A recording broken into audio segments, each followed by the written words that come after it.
خير أمة أخرجت للناس تأمرون بالمعروف وتنهون عن المنكر وتؤمنون بالله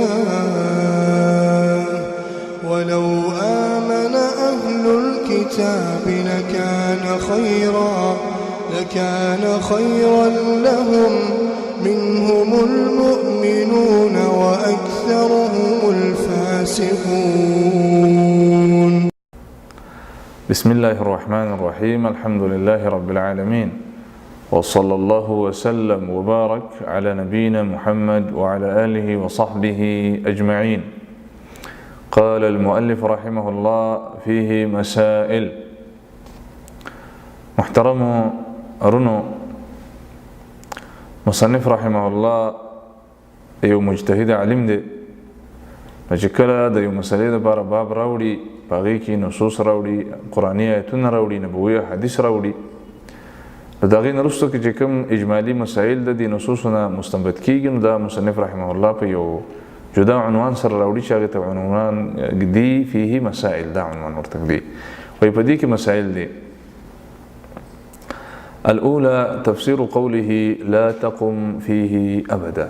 د دې آیت وضاحت چې دا په سورة توبه کې دا آیت کریمه ده او په دې کې الله سبحانه وتعالى رسول الله صلی الله علیه وسلم د دې نه منع کړی چې د مشرکانو دا کم مسجد ضرار جوړ کړی د دې نه ځان وساته، په دې کې مه ودرېږه ځکه چې دا لمن حارب الله ورسوله وإرصادا لمن حارب الله ورسوله، ځکه چې دا د محاربینو مورچې دي، په دې کې د اسلام خلاف دی میټینګونه کوي، په دې کې د اسلام په خلاف باندې دی توطیه او تمهید او لایحې جوړوي، نو دغه ځای ته مه ورځه.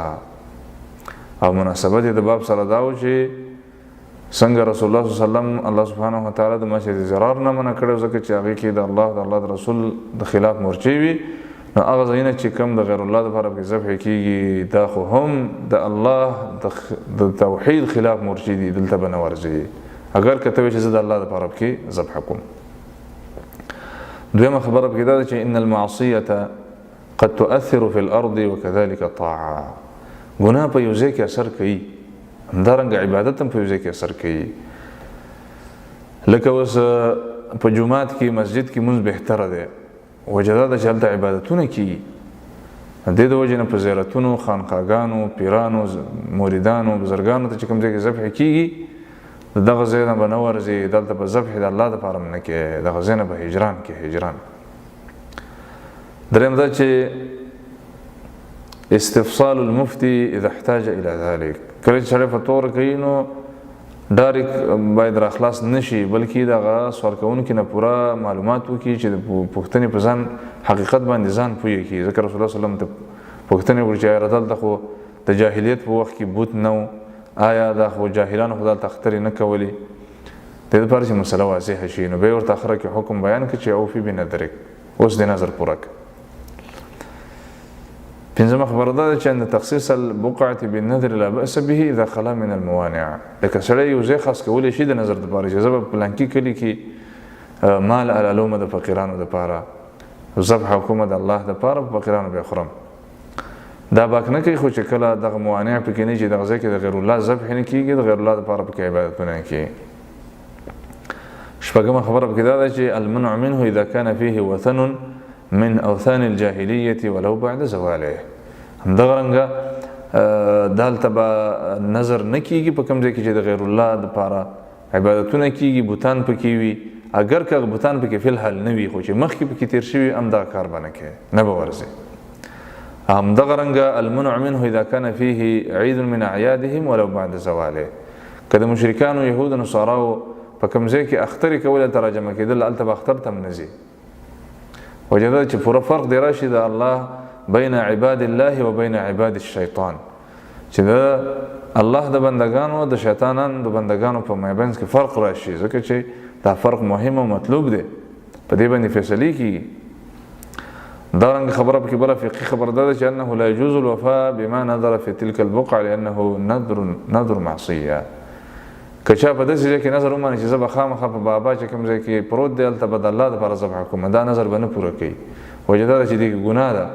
او لا وفاء لنذر فی معصیة الله، د الله په ګناه کې به نظر نه پوره کوي. دغه رنګه مهمه مسله چې د دې زمانې سره ډیره ضروری ده چې موږ معلومه کړو هغه چې الحذر من مشابهة المشرکین فی اعیادهم. د کفارو، نصاراو، یهودو، مجوسیانو، ملحدینو دا څومره چې دوی د اخترې مخترې کوي او دا د محبت اختر دی او دا د میلاد النبي اختر دی او د دې ټولو نه به ځان ساتي، ځکه چې ستا مشابهت ورسره رانشي. بله فقهي مسله پکې دا ده چې لا نظر فی معصیه، په ګناه کې نظرونه نشته دی.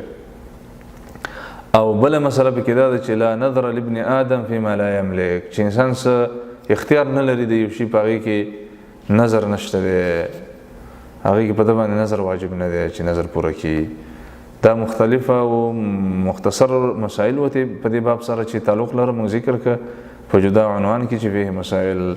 نور بابونه به ان شاء الله تعالی پر راتلونکي درسونو کې بیان کو باذن الله تعالی وعونه. والله تعالی اعلم وصلى الله وسلم وبارك على نبينا محمد وعلى آله وصحبه أجمعين.